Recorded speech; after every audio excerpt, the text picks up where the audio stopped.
Do you have any identification on you, sir? Yes, it's right here in the vehicle. Rain-slicked streets glistened under the orange streetlights as Marcus Ellison eased his black sedan to a stop at the intersection. The hum of tires on wet asphalt blended with the distant wail of a siren. He had left the briefing late, suit damp from the downpour, mind spinning with last-minute policy notes for the White House meeting ahead. A spotlight cut across his windshield. The patrol car behind him idled, engine low, lights flashing. His stomach knotted. Officer Danvers stepped out, hand brushing the baton at his side, eyes narrowing. License and registration. Danvers barked, voice sharp, judgment hidden in casual authority. Marcus complied, sliding the documents through the wet glass. The officer's gaze lingered on his expensive suit, the crispness of his tie, as if incredulous a man of color could occupy such a space without suspicion. "You think just because you dress like that, you're above the law?" Danvers sneered, tone venomous. Marcus's fingers tightened on the wheel. He said nothing measured. The street seemed to shrink, the neon reflections turning into accusation. Pedestrians paused, their umbrellas bobbing like distant sentinels. Then Danvers leaned closer, voice low and deadly calm. "Step out of the car." A single heartbeat stretched, and Marcus realized he was trapped in a script he hadn't auditioned for. The world didn't recognize the title on his resume, only the color of his skin. He obeyed, each movement deliberate, the cold rain a shock against his skin, the officer's authority a physical weight. The patrol car door slammed behind him, echoing through the empty street. Marcus's mind raced.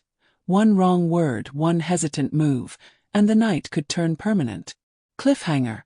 As the officer's hand hovered near the holster, a car camera caught Marcus's name flashing on a government database. Danvers's expression flickered, something unreadable, but Marcus didn't yet know the power of what that name carried. Rain hammered against the windshield. Marcus Ellison's hands were steady on the wheel, but his pulse quickened under the sudden flash of red and blue lights behind him. He pulled to the curb, careful not to skid on the slick asphalt. The officer emerged quickly, badge glinting under the streetlight, a hand brushing the baton at his side. "License and registration," the officer said, voice clipped. Marcus reached slowly for his wallet, rain dripping from his sleeve onto the leather interior. "Here you go, officer." The patrol car's door slammed shut behind the man. "You're driving awfully cautiously for someone in a rush," Danvers said, eyes scanning the crisp lines of Marcus's suit. "What's the occasion?" Marcus kept his voice measured. "Work. Long day at the office." The officer snorted. "Office, huh? Didn't peg you for a desk job." His gaze lingered, evaluating. "You think dressing fancy changes anything?" Marcus's jaw tightened. "I dress for the work I do. It doesn't alter my responsibility on the road." A flicker of annoyance crossed Danvers's face. He leaned closer. "Step out of the car." Marcus complied, each movement deliberate. Rain slicked his hair and soaked his collar. The city seemed to hold its breath. Pedestrians passed with quick glances, umbrellas bobbing, indifferent or fearful. Danvers circled the car, eyeing the interior, the documents. He spoke with a venom barely contained. "You're awfully confident for a—" He hesitated. Something on his dashboard screen caught his attention. Marcus's name, flashing across a government database. Danvers froze, fingers hovering near the holster. Marcus felt the shift in the air, the subtle change in posture, the weight of potential recognition. You're Marcus Ellison," the officer muttered, voice low. Marcus nodded slightly. The rain stuttered against the asphalt. The silence stretched. Danvers's face tightened, unreadable, a mix of disbelief and fear. A single streetlight flickered. Somewhere in the dark, a siren's wail rose and fell. Marcus's mind raced. Every decision, every gesture now mattered. One wrong move and the night could become permanent. The officer's hand twitched, then hovered, waiting, uncertain, and Marcus realized the game had changed entirely. The rain had not let up. It fell in cold, relentless sheets, bouncing off the patrol car, streaking down the windows like tears. Marcus stood at the curb, suit drenched, shoes slick against the asphalt. The officer, Danvers, remained close, hands folded behind his back now, eyes sharp, scanning the surroundings as if the city itself might rise against him. "Where exactly are you headed tonight?" Danvers asked, voice deceptively casual. The words carried weight, each syllable sharp, probing. Marcus exhaled slowly, measuring his response. "Home. After a long day at the White House. Briefing, then meetings. Nothing out of the ordinary." Danvers laughed, a short, humorless sound. "White House, huh? That explains the suit. But still, seems a little much for a rainy Tuesday night." His eyes flicked to the wet tie, the cufflinks glinting under the street lamp. "Do you think flashing that around makes you untouchable?" "I don't think that matters," Marcus said evenly. "Responsibility isn't determined by appearance." Danvers leaned closer. Rain hit his shoulders, soaking through the uniform, but he didn't flinch. "Funny. I see plenty of men in suits breaking traffic laws, speeding through intersections, acting like the rules don't apply. You're lucky I stopped you before someone got hurt." "I'm aware of the law," Marcus said, his voice firm but calm. The tension coiling in his chest didn't escape him. Every word he spoke had to be precise, every gesture controlled. A misstep could tip the balance. Danvers squinted at him. "Law, huh? You think you know it, but do you really? Or are you just relying on that fancy title to protect yourself?" Marcus's hands tightened around the umbrella he'd hastily grabbed from the back seat. "I don't rely on titles. I rely on adherence to the law and mutual respect." The officer stepped back, a faint sneer playing across his face. "Mutual respect. That's rich coming from someone driving a black sedan in this neighborhood, looking like he belongs on Pennsylvania Avenue instead of here." Marcus met his gaze steadily, the words he wanted to speak pressing at his lips but controlled by the awareness of the officer's temper. "I belong wherever the law allows me to be. My appearance doesn't alter that." Danvers tilted his head, frowning. "You talk a good game. Still, there's something about the way you carry yourself. You think it exempts you from the ordinary." Marcus said nothing. Silence hung like fog between them. Rain splattered onto his face, soaked his hair, and yet he maintained a composure that contradicted the storm around him. "Step closer," Danvers barked, his hand gesturing vaguely toward the patrol car. Marcus's stomach clenched, but he obeyed, measuring his steps, the water soaking through his shoes. "License and registration again," Danvers said more aggressively. Marcus handed the documents over. The officer's fingers lingered over the papers, scanning, judging. "Impressive. I'd almost believe you belong somewhere important. If it weren't for your color." The words hit like a blade. Marcus forced himself to remain expressionless. Inside, his pulse raced, a storm of anger and disbelief.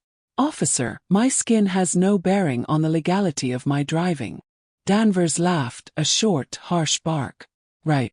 Law-abiding black man in a suit. That's new. Tell me, do you flaunt that when you walk into meetings, expecting to be respected?"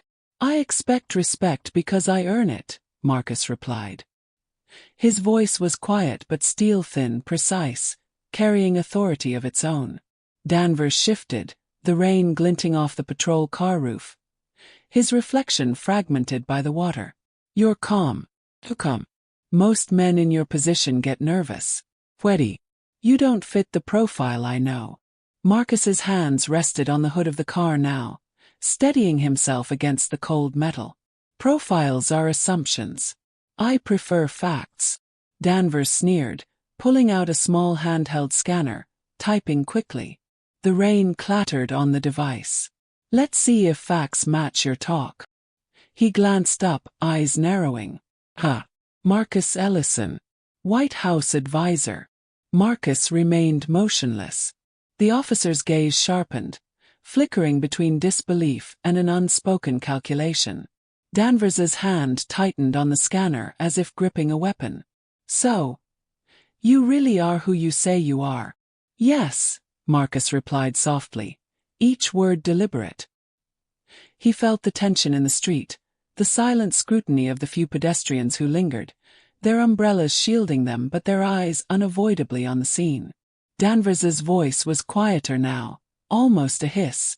I don't know what to do with that. His jaw worked, controlling the flicker of embarrassment or fury he couldn't yet name. You can start by treating people the way the law requires, Marcus said, voice low, precise, controlled. The rain ran down his forehead and into his eyes, stinging, but he ignored it. Everyone deserves that, regardless of their appearance or job. The officer stared at him, silent, fingers trembling slightly over the scanner. Marcus sensed a shift, a crack in the authority that had loomed so large at the start.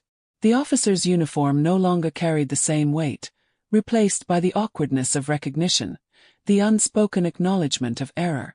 Danvers straightened, stepping back slightly, keeping his distance now.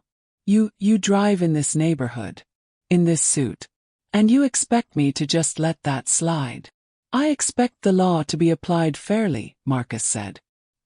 His eyes met Danvers's steadily, refusing to flinch. That is all. The officer said nothing for a moment, just stared, water dripping from his hat brim. Marcus felt the tension in the air coil tighter, the city around them muted except for the rain's relentless percussion. Car honked in the distance. A dog barked somewhere down the street. The sound of rain on metal, pavement, and windshield filled the space between them. Danvers finally spoke, voice quieter, uncertain. You really are untouchable, huh? Marcus didn't answer immediately. He tilted his head slightly, aware of the power in restraint, the silent assertion of identity without aggression. Not untouchable, he said finally. Accountable to the same law as everyone else. The officer's eyes flicked to the rearview mirror, then the surrounding streets. He muttered something under his breath, unheard, then looked back at Marcus, weighing the situation, trapped between recognition, fear, and pride. Marcus's stomach tightened as he realized the interrogation was only beginning. This was more than a traffic stop. It was a test of authority, a collision of perception and reality, and he was in the eye of it. Every word, every gesture now mattered.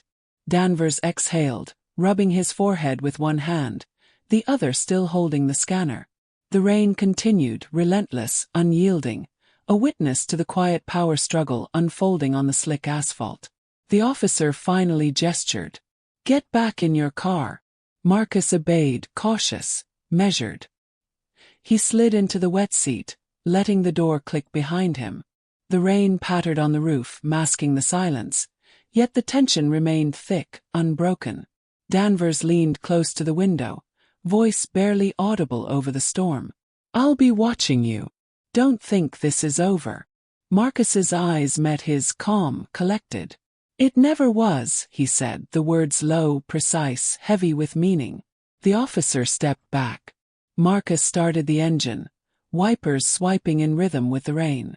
The light from the patrol car blinked behind him, a lingering shadow of power misused, and he knew the night was far from finished.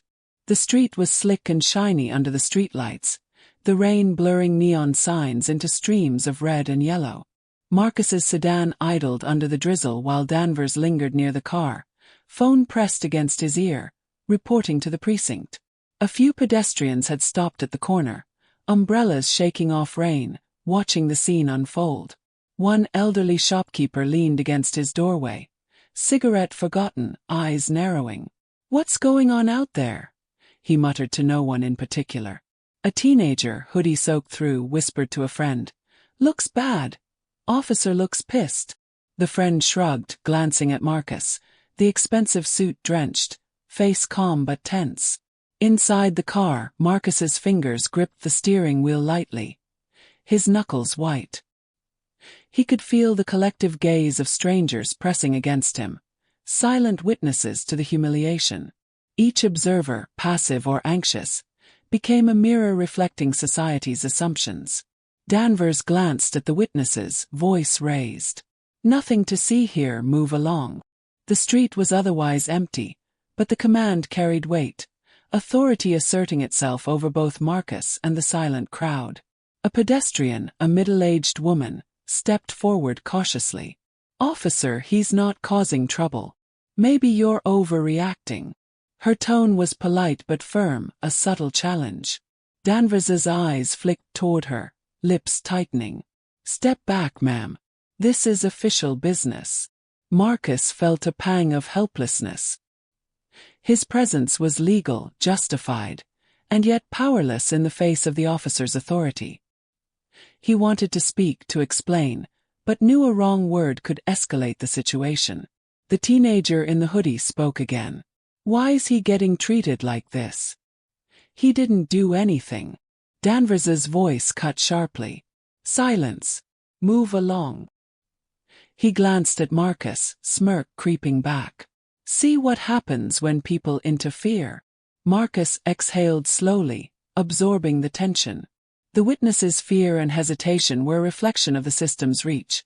How quickly authority could silence them, how easily power shielded prejudice.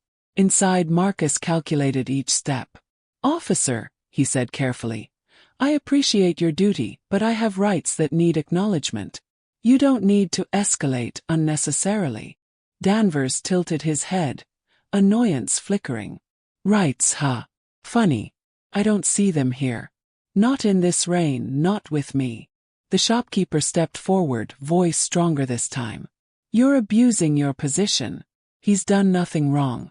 Let him go." Danvers's hand brushed the holster at his hip, tension coiling. Marcus realized the witnesses were collateral in a demonstration of control, not allies.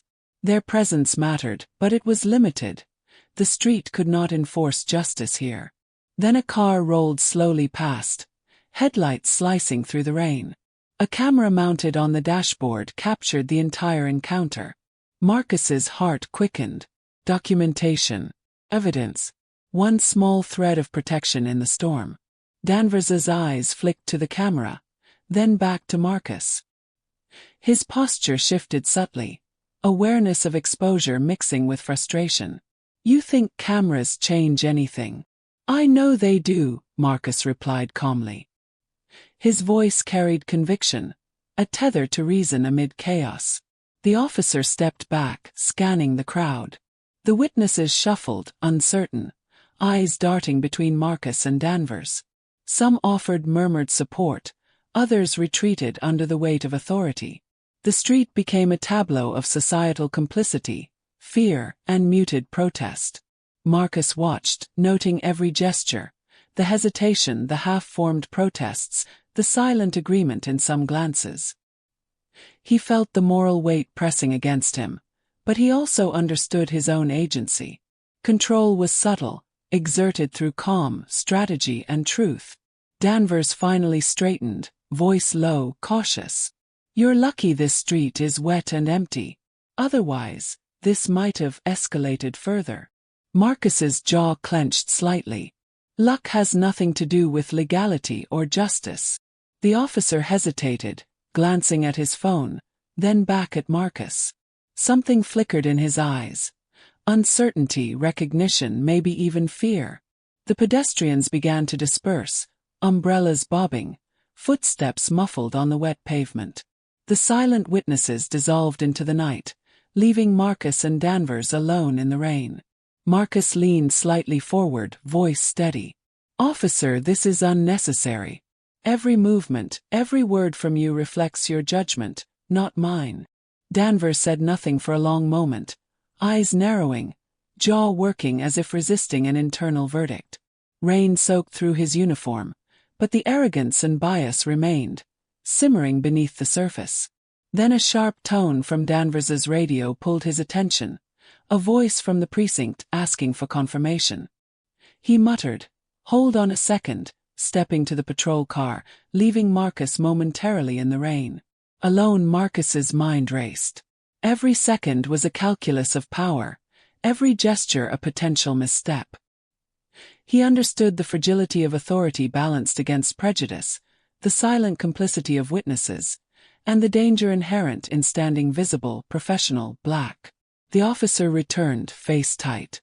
"All right, Ellison," he said, voice lower, careful. "Let's wrap this up. Move along." Marcus nodded, acknowledging the partial de-escalation, but the storm in his chest did not abate.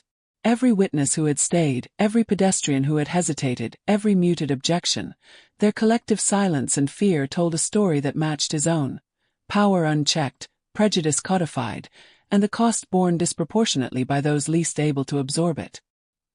He slid into the car, closing the door with deliberate calm. The rain splashed against the roof. Danvers lingered, eyes unreadable. The authority that had once seemed absolute now fractured by recognition, exposure, and the quiet resistance of one man in a suit and his silent witnesses. As Marcus started the engine, the streetlights reflected off the wet asphalt, fractured into 1,000 small mirrors, each reflecting authority, bias, and courage in equal measure. The fluorescent lights inside the precinct flickered intermittently, harsh and cold, casting long shadows down the hallways. Marcus Ellison followed Officer Danvers through the double doors, every step echoing on the tile floor. The air smelled of disinfectant and tension, a sterile mix that matched the oppressive atmosphere. A clerk at the front desk barely looked up. "Name?" she asked, tone bored, eyes flicking to her computer. "Marcus Ellison," Danvers said, voice clipped. The clerk typed quickly, eyes darting between the screen and the two men. The elevator ride was silent except for the hum of machinery and the steady drip of water from Danvers's soaked jacket. Marcus's mind catalogued everything: the worn floor tiles, the faint smell of mildew, the way the security cameras tilted slightly as they passed. Surveillance was everywhere, yet it did not assure safety. "Wait here," Danvers instructed once they reached the interrogation area. The room was small, metal table, 2 chairs, and a camera mounted in the corner. Harsh overhead lights glinted off the damp suit Marcus wore. "Sit," Danvers said, gesturing to the chair opposite him. Marcus complied slowly, measuring every movement, aware of the officer's every twitch, every tightening of jaw or narrowing of eyes. Danvers's phone buzzed. He glanced down, muttering, "Reports coming in, seems routine so far." Marcus exhaled softly. His mind remained calm, outwardly composed, though inside a storm of calculation churned. This was more than a traffic stop now. Institutional machinery had begun to grind into motion, and he was inside it. "You're calm," Danvers said finally, leaning back in the chair. "Too calm. Most men I stop, nervous. Shaky." "You're unnerving." "I'm aware of the law and my rights," Marcus said, voice precise, measured. "That steadiness isn't unusual. It's preparation." Danvers tilted his head. "Preparation. Interesting. You think a fancy title and a clean suit protect you from what happens here?" "I don't rely on titles for protection," Marcus replied. "I rely on the law being enforced correctly by the book." The officer's fingers drummed against the table. "You think you can just walk into a precinct like this, talking about law, rights, expecting me to respect it?" "I expect the law to be applied equally to everyone," Marcus said, gaze steady, "regardless of my appearance." Danvers laughed quietly, bitterly. "Equally? You're dreaming. Not here. Not in this room. Here you're judged by your skin first, your suit second." Marcus's stomach tightened. The words weren't new to him, but hearing them spoken aloud, directed at him, was another level of weight. He leaned slightly forward, voice calm but firm. "That judgment is irrelevant to legality. It does not define my responsibilities, my rights, or my presence." The officer's eyes flicked to the small camera in the corner. "You're aware this is being recorded?" "Of course," Marcus said. His voice did not waver. "It's the only assurance I have that truth is documented, that evidence exists should abuse occur." Danvers's face twitched. Recognition flickered again. The knowledge that Marcus was not just another black man pulled into the system, but someone with connections, power, and influence. His voice dropped, quieter, more uncertain. "Ellison, White House advisor." Marcus nodded, expression neutral. The statement hung in the air, A silent accusation, a revelation that shifted the balance. The officer leaned back, unsure how to assert authority without undermining himself, without exposing the bias that had already surfaced. A fellow officer passed by the doorway, glancing at the scene. His smirk vanished when he saw Marcus's name. He whispered something to Danvers, but Marcus could hear the words anyway. "That's the White House?" Danvers rubbed his temples, muttering, "This is unexpected." Marcus's internal calculation shifted. Exposure was now a tool, and the balance of power had tilted. He didn't celebrate. There was danger in recognition, but he understood its leverage. Silence, observation, and measured speech were now allies. Minutes passed. Danvers's fingers tapped against the table again. "You know," he said finally, voice low, wary, "I don't know. Treat this as I see fit. Title or not." Marcus's jaw tightened. Anything done outside the law carries consequences. That's not negotiable. Danvers's eyes narrowed, uncertainty and residual pride battling. The precinct, normally a place of unquestioned authority, had become a room of tension, the familiar structures of power challenged by one man's presence and reputation. The silence that followed was heavy, filled only by the faint hum of fluorescent lights and the distant clatter of keyboards in the hall. Marcus watched the officer, noting the subtle shift in posture, the almost imperceptible hesitation. He knew the encounter was far from over, but the psychological battle had begun. Finally, Danvers leaned back, exhaling sharply. "All right, we'll see how this goes. Don't move." Marcus stayed seated, calm, letting the words sink into the space between them.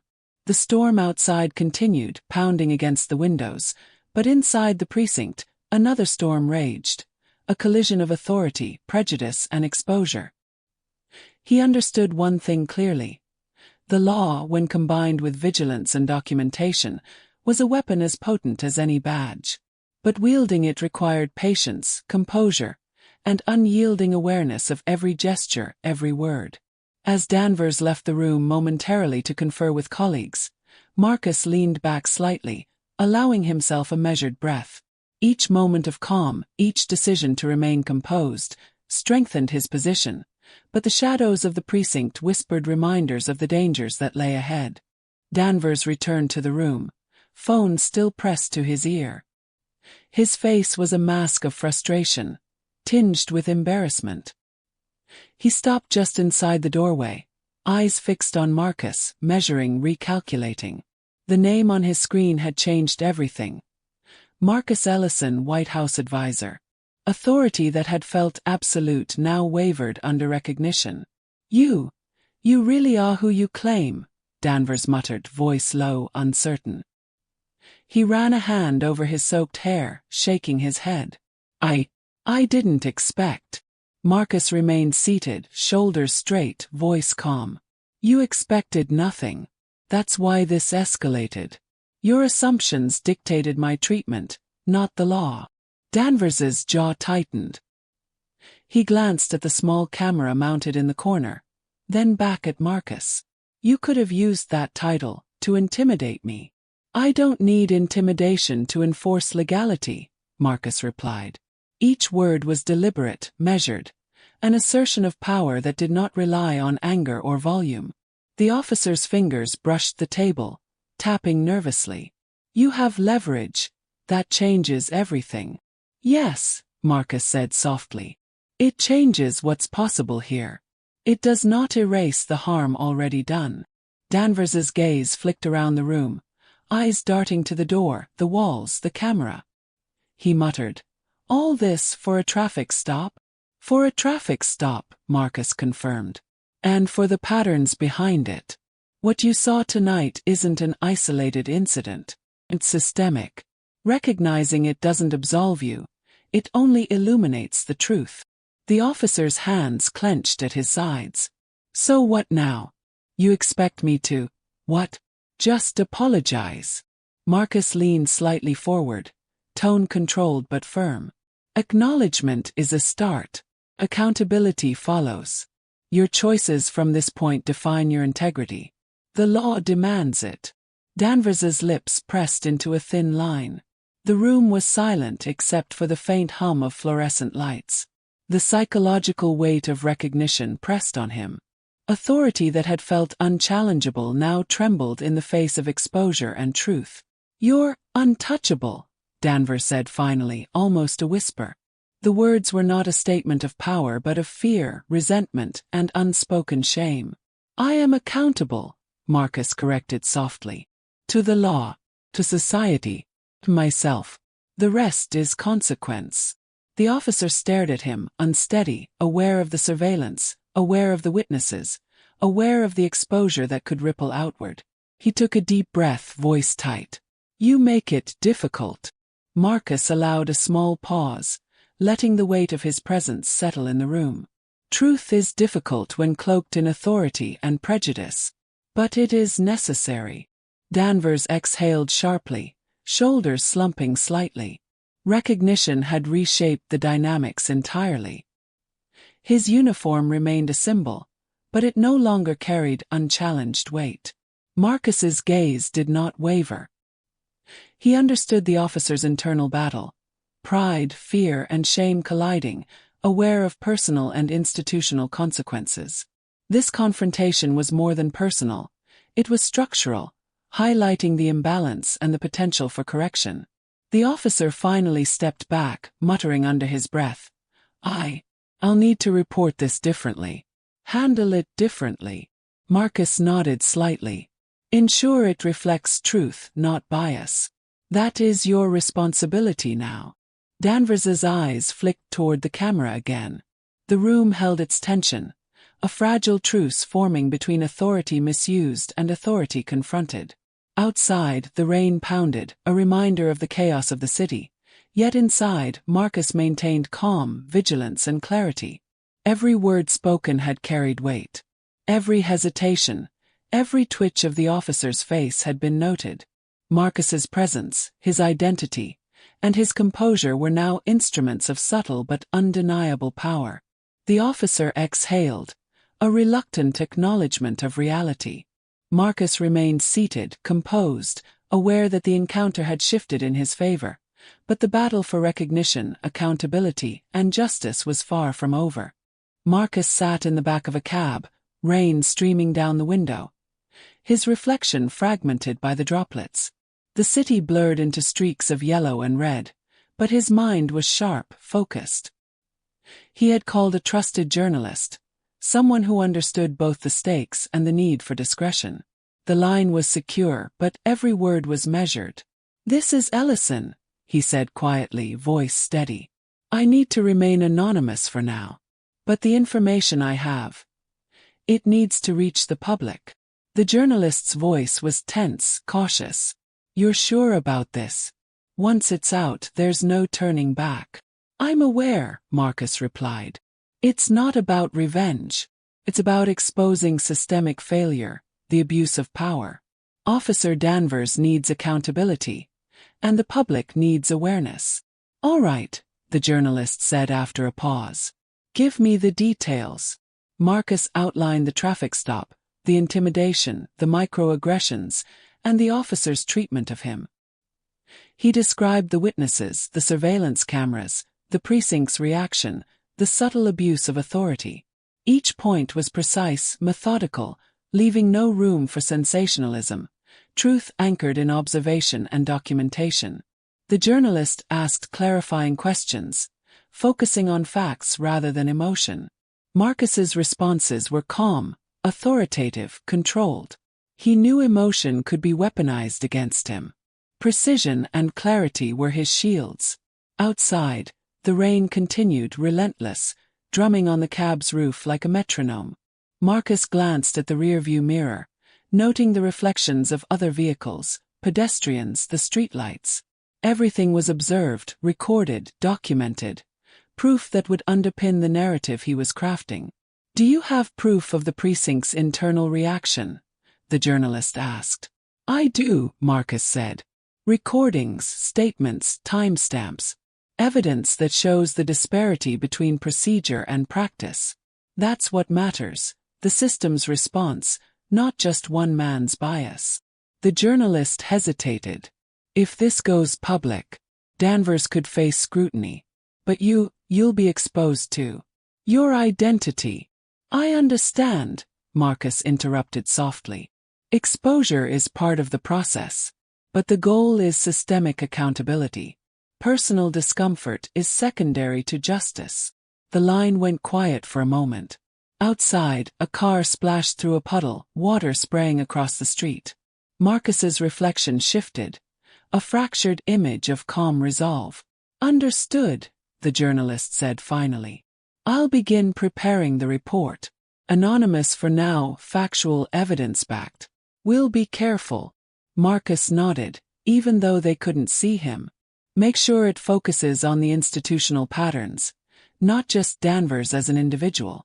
The problem is larger than one man. The cab passed under a flickering streetlight. Marcus's mind catalogued the city, the night, the witnesses, the storm. Every element part of the record that would support accountability. Each small gesture, each hesitant remark, each silent observer would contribute to the exposure of systemic bias. You're careful, the journalist said, voice quieter now. You've thought of everything. I have to, Marcus replied. One wrong move and the story is lost. One inaccurate statement, and credibility collapses. We are fighting both prejudice and narrative control. The cab stopped at his apartment building. Marcus slid the door open, stepping onto the wet pavement. Rain soaked him instantly, but he did not flinch. He carried the calm of purpose, the certainty that the truth, once revealed, could force change. Danvers would be watching, observing, attempting to regain control. But now a counterforce existed. Documentation, witnesses, media scrutiny. Marcus's name, once a vulnerability, had become leverage, not for pride but for justice.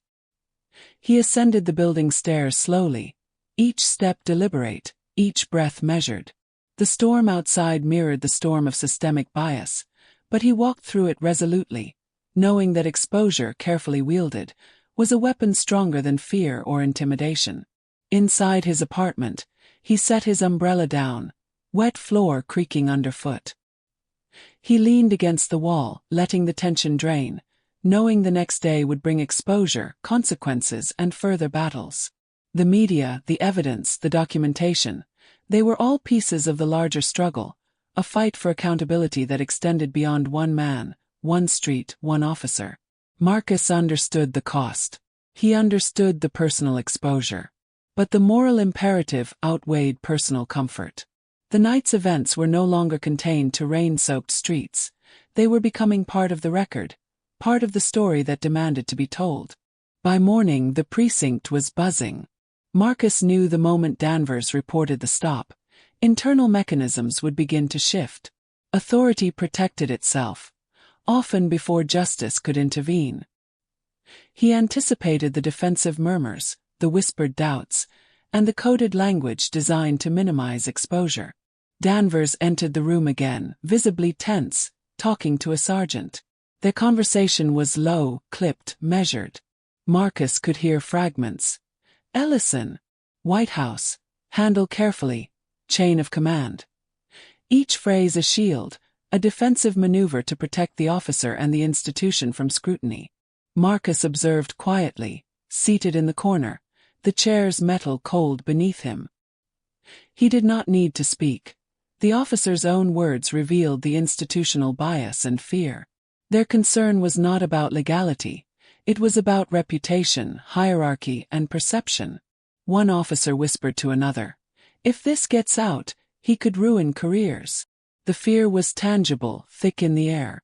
The bureaucracy reacted, seeking to contain the anomaly rather than correct the misconduct. Danvers finally turned to Marcus, face tight, voice controlled but faltering. "You understand, I'm just following procedure." Marcus's gaze met his steadily. Procedure does not justify prejudice.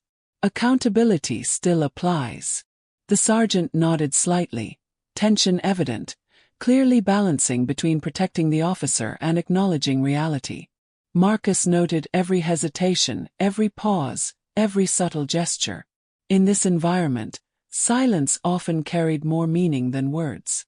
Later, in a private office, Danvers's commanding officer called a brief meeting. Marcus was present, a quiet observer.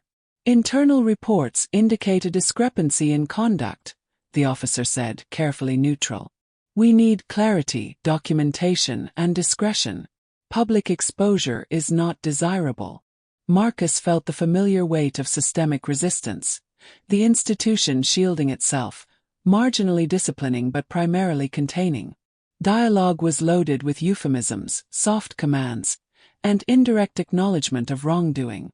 Every word reinforced hierarchy. Danvers shifted, muttering under his breath. I didn't expect him to be." His tone trailed, the unspoken shame and fear clear. Marcus leaned forward, voice calm, measured. "Recognition does not erase responsibility. You can choose to act with integrity or continue perpetuating bias." The room went silent. Every officer present understood the implications. Internal politics, career risk, public perception. Marcus's presence, quiet authority, and strategic calm forced acknowledgement without aggression. Throughout the day, he received controlled updates from the journalist. Word was leaking slowly, carefully, enough to pressure the precinct without inflaming reckless backlash. Each report, each anonymous tip, was a calculated step in systemic exposure. Danvers spent the day navigating the bureaucracy, balancing fear of punishment, shame, and instinct to reclaim authority. Marcus observed, noting that institutional protection often prioritized appearance over justice. Dialogue between officers revealed the unspoken rule. The system shields its own unless visibility demands correction. Marcus remained composed, a constant in the storm. He understood that his fight was not personal but structural. Every hesitation, every coded phrase, every bureaucratic maneuver was part of the exposure. Patience and documentation were now as critical as courage. By evening, Danvers appeared again, voice tight. "You've complicated things." Marcus's response was simple, precise. "Truth is inconvenient. It forces reckoning." The officer's jaw clenched. Marcus could see the friction between personal ego and institutional expectation. The city outside was dark, rain lingering in puddles on the streets, reflecting streetlights like shards of truth. For Marcus, exposure was no longer hypothetical. Systemic bias was tangible, recorded, witnessed, and now surfacing through multiple channels. Every word, every hesitation, every strategic step mattered. The battle for accountability was ongoing, institutional forces resisting every inch, but the momentum was shifting. A neutral conference room had been arranged. Bright overhead lights reflected off the polished table, sterile and unyielding. Marcus sat across from Danvers, flanked by two higher-ranking officers, all witnesses to the tension in the room. The walls seemed to absorb every gesture, every flicker of emotion. Danvers's uniform was still damp from the rain earlier in the week. Sleeves rolled up, tie loosened. His posture was defensive, hands folded on the table, jaw tight. Marcus remained composed, upright, exuding calm authority, letting presence speak louder than words. "You realize this isn't just about a traffic stop anymore," one of the supervising officers said, voice measured, neutral. "We're discussing conduct, accountability, and public perception." Marcus nodded slightly. "Yes, my concern is systemic. This individual encounter reflects broader patterns of bias and misuse of authority. Recognition and accountability must follow." Danvers's eyes darted, glancing at the supervising officers. I followed procedure," he said, voice defensive. "I was ensuring compliance." "Compliance," Marcus repeated, tone controlled, "does not excuse bias or intimidation. Your assumptions guided actions, not law." The room was silent. Each word hung in the air like a scalpel. Dialogue revealed more than statements. Gestures, pauses, and facial expressions carried subtext: guilt, defensiveness, fear, and moral weight.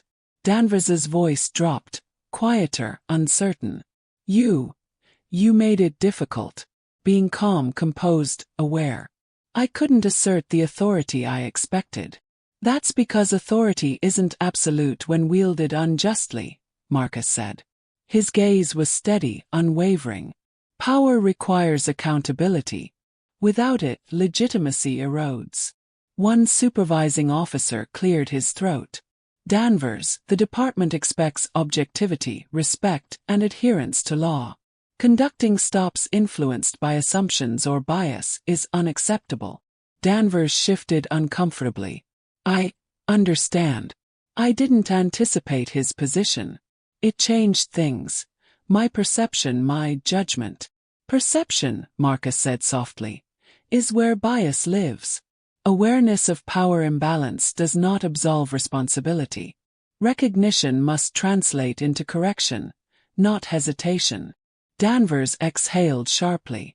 So, this will be reported to the public. Marcus's expression remained calm.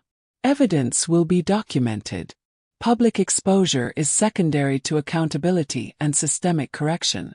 But concealment only perpetuates harm. A tension-filled pause followed. Rain pattered against the windows, a distant reminder of the streets where the initial encounter occurred. Marcus noted the subtle shift in Danvers, defensiveness softening, the weight of recognition settling into acknowledgement. You've handled this differently than I expected, Danvers said finally, voice low, almost admiring. I can't just go back to routine after this. That is the point, Marcus said. Routine cannot excuse bias. Every officer must act with integrity, regardless of discomfort. The supervising officers exchanged glances, acknowledging the impact of Marcus's calm authority and strategic positioning. Dialogue carried unspoken lessons: awareness, responsibility, and the consequences of unchecked bias. Danvers rubbed his temples, voice quieter now. I will document everything accurately. There will be transparency. Marcus inclined his head, satisfied. Transparency is essential. Documentation, evidence, and acknowledgement are steps toward correcting the systemic patterns this encounter revealed. The room remained silent for a moment longer, the storm outside fading. Marcus had maintained control without aggression, asserting moral authority while exposing structural flaws. Finally, Danvers exhaled, slumping slightly in his chair. I understand. I need to reconsider how I approach my role. Every stop, every encounter. Marcus's eyes met his steadily. Reflection is necessary. Change is possible. But only if accountability is upheld consistently. The room's tension remained, but a fragile acknowledgement had formed. The confrontation was not victory or closure, but a step toward systemic correction. Truth confronting authority, exposure compelling responsibility, and moral clarity asserting itself over assumption and bias. Word count, 850. Continue. Chapter 9. Justice and Fallout. Word count, 800. Within days, the story began to circulate. The journalist had carefully released verified details, emphasizing systemic bias rather than personal attack. Internal investigations accelerated. Danvers faced scrutiny not only from supervisors but from public oversight boards. His prior incidents, once overlooked, were revisited. Marcus followed the reports quietly, noting each article, each editorial, each social media post carefully. The narrative was factual, measured, exposing patterns without sensationalism. Evidence from traffic cameras, witness statements, and precinct records formed an unassailable chain of documentation. Danvers was suspended pending investigation. The internal review detailed his conduct, highlighting intimidation, racial profiling, and procedural lapses.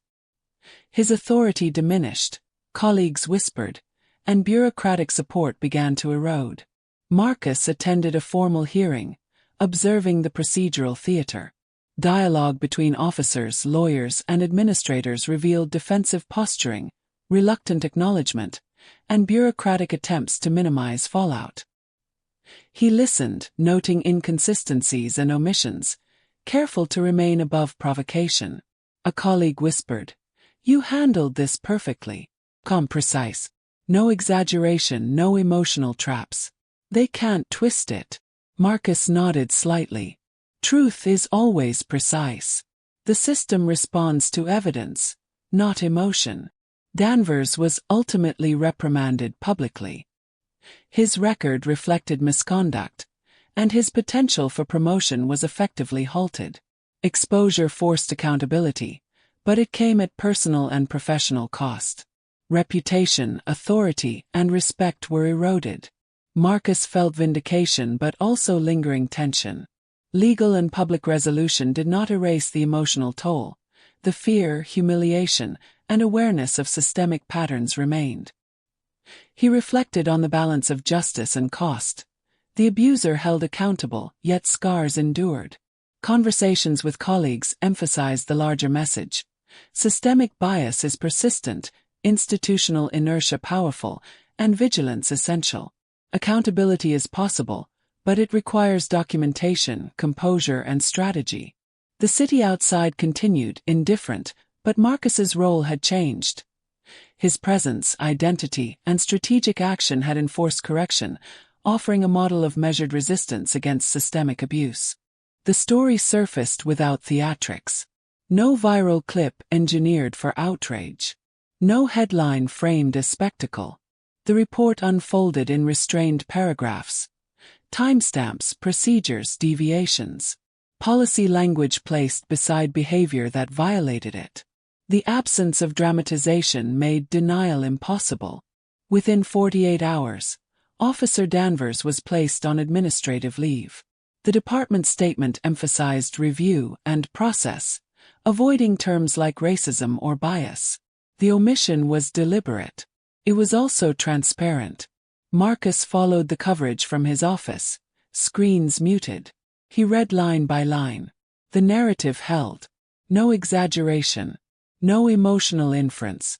Patterns contextualized the stop, connecting it to prior complaints previously buried under administrative language. At the disciplinary hearing, Danvers appeared diminished. The uniform was gone. Authority reduced to posture and tone.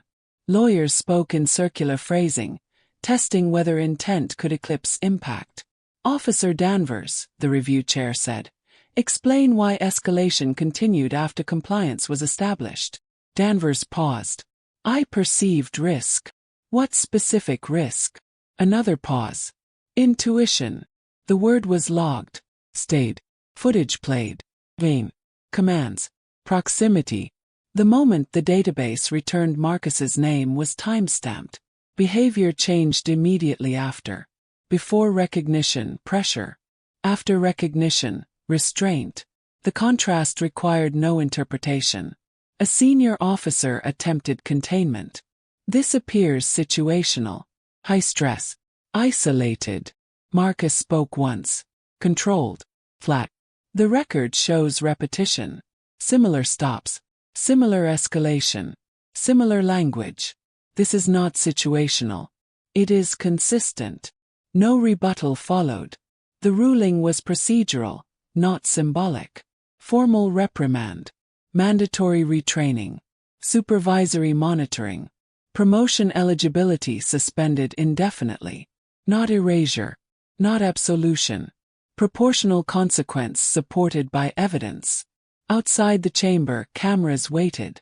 Marcus passed without comment. Silence preserved accuracy. The record spoke more clearly without him. The personal cost arrived later. Not during the hearing. Not during coverage. It surfaced at night. Rain against glass.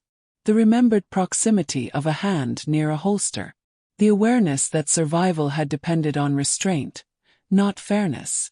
Public accountability did not undo that calculus. A colleague closed his office door the following afternoon. "They're revising training modules," she said. "Using this case. Body cam review. Bias protocols." Marcus nodded. "Good. That's all. That's sufficient." Public attention shifted quickly. Another incident replaced this one. The cycle continued.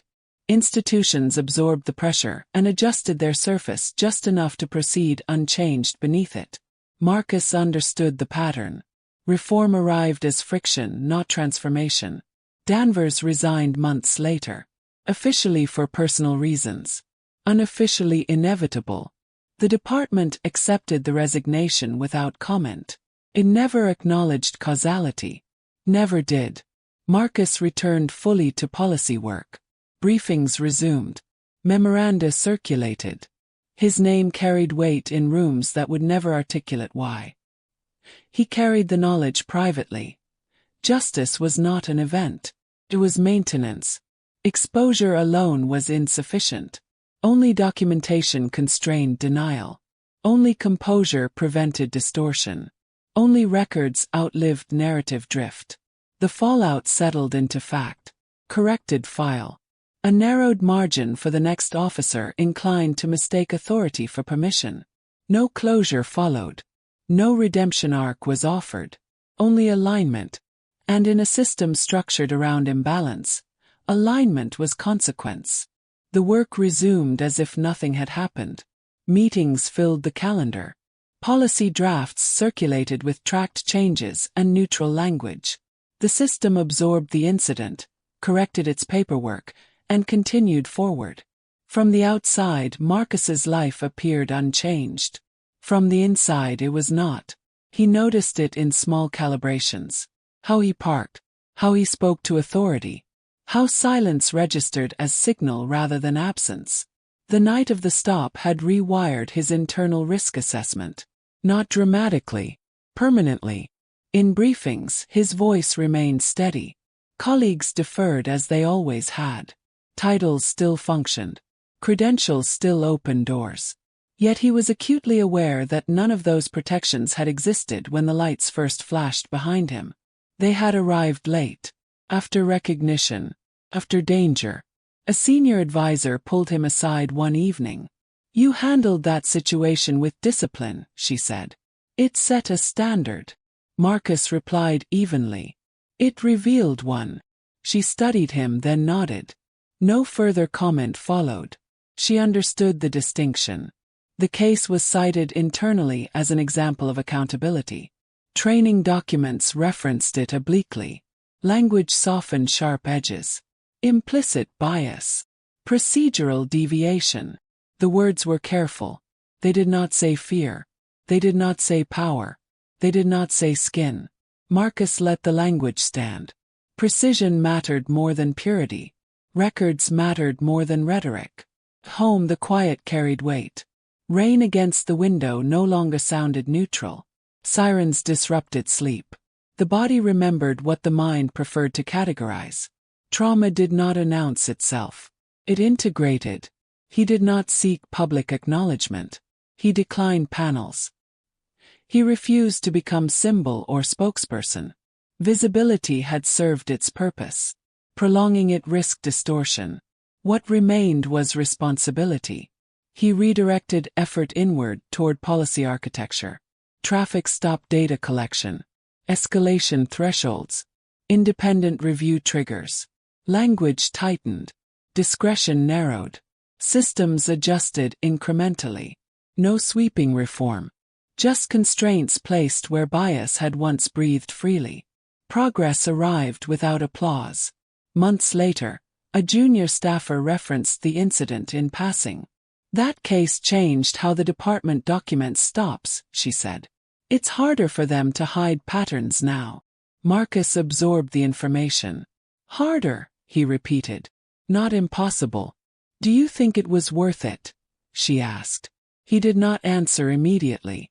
He never answered that question quickly. "Worth is irrelevant," he said finally. "Necessary actions don't require favorable outcomes." The city remained unchanged. Another driver would be stopped. Another judgment would be made before words were spoken. Marcus did not mistake policy adjustment for moral evolution. Systems learned slowly. People resisted faster. He had not dismantled anything. He had interrupted a process long enough for it to expose itself. That mattered. Danvers's name faded from conversation. His absence became administrative fact. The institution did not reflect publicly. It rarely did. Corrected where compelled and moved on. Marcus understood that justice rarely announced itself. It appeared as reduced harm, as narrowed discretion, as documented consequence that constrained the next decision. He carried the memory without ceremony, not as wound, as data. The stop no longer replayed in fragments. It settled into narrative coherence. Not triumph, not victimhood. Sequence. Effect. He did not believe the system was fixed. He believed it had been forced, briefly, to tell the truth. That was enough. Not resolution. Not healing. Alignment. And alignment, sustained through vigilance rather than outrage, was the only form of justice that lasted.